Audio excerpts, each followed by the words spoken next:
Sale la EPA. No me gusta, la pongo en duda. Pero es que ahora sale el déficit y ponen en duda el déficit del Gobierno de España. ¿Pero qué va a pensar Bruselas? ¿Qué va a pensar Bruselas? ¿Qué va a pensar el sistema financiero que tiene que prestar el dinero? Cada vez que sale algo que no les viene bien, lo ponen en duda. Porque la realidad es tozuda. Y al final del primer semestre tienen un déficit muy parecido al que había el año pasado al final del tercero. El año pasado, 30 de septiembre, había un déficit del 1,95.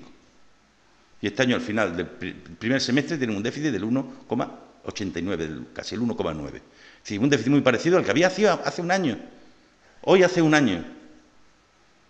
Y yo pregunto, ¿y para qué tantos recortes? Se suponía que era para controlar el déficit. ¿Para qué tantos recortes? Si el puerto de llegada al final está siendo el mismo.